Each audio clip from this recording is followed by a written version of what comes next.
Hi, today we are going to continue in the second book of Matthew Provino's method book series with line 56, four-part big star, and we are going to focus on line A. So we're going to start at the beginning. This is on clarinet, and we always start with our treble clef at the very beginning. Then we have our time signature. We are in 4/4 time. Top number tells us how many beats are in every measure. The bottom number tells us the value of the whole note if we had one. We use that information to figure out the value of all the other notes. So if we had a whole note, it would get 4 beats. And we know that half of a whole is a half, and half of 4 is 2, so the half notes get 2 beats. Then half of a half is a quarter, and half of 2 is 1, so the quarter notes get 1 beat. Then half of a quarter is an eighth, and half of 1 is a half, so it's not 0, it's not another 1, but it's half. So we have a pair of eighth notes here, but individually they get half of a beat. The two of them together take up a single beat like a quarter note. So this entire song, it's in 4-part harmony, but there are 4 lines to each part. So focusing on the first A line, I'm going to play it after I walk you through it, and then we'll talk about the form and different patterns. So we start out with 2 C's, which on the clarinet, you cover the thumb, 1, 2, 3, and then we go to open G, so you don't cover any holes. In the next measure, you've got 2 A's, so just that toggle key, don't cover any holes. Then back to a G on a half note. Then we're going to work our way down the scale a little bit. We have 2 quarter note F's, so just the thumb is covered. Then add the first finger for the E, and then when we have E to C, you just cover the next 2 holes. Then we have 2 D's, back to a C. So when we play, it's going to sound like this. 1, 2, ready.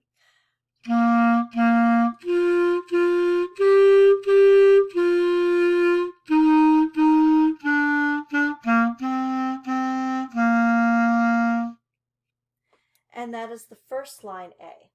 Now we're going to scroll down to the next line A. So right now we're not worried about B, C, or D. Once you start on one line, you stick with that line. So now we're going to continue down to the next line A, which you'll notice, hopefully, is exactly the same as the first line A. So we're going to keep going.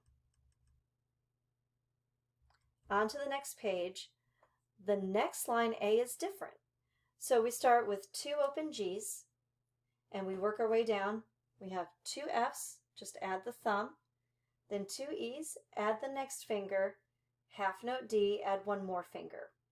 Then we start the pattern again, 2 open G's, 2 F's with the thumb, but then we have a group of eighth notes that are, it's a group of 4. So then we have E, D, E, F, then 2 fingers down for the D. So this third line A is going to sound like this. 1, 2, ready.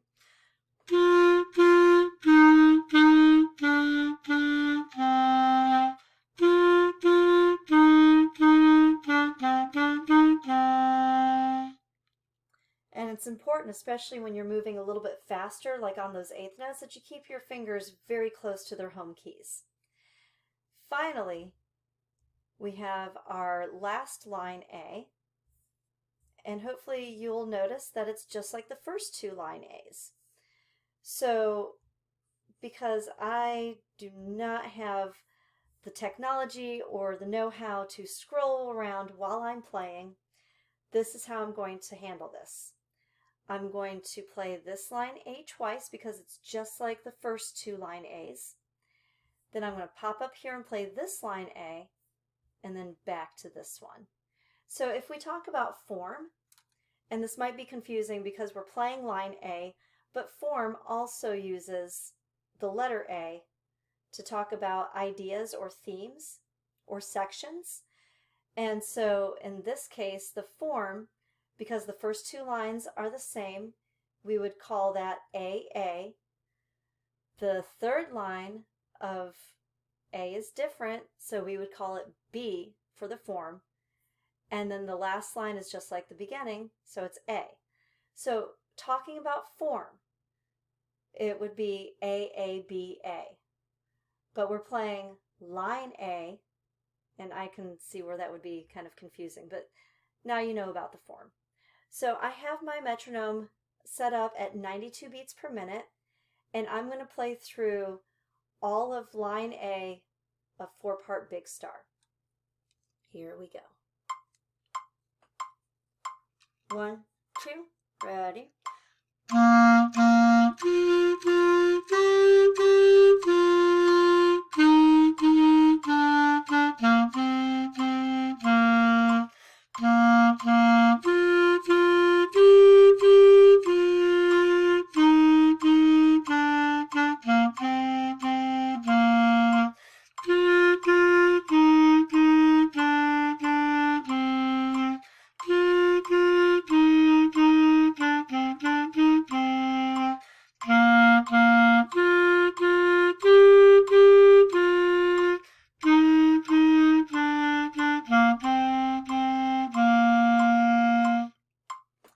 And that is it for line A of 4-part Big Star on the clarinet. I hope you were able to keep up and play along. And when you get comfortable with the other lines, come back to this video and you can play one of the other lines with me for a duet. So I hope this was helpful, and we'll see you next time.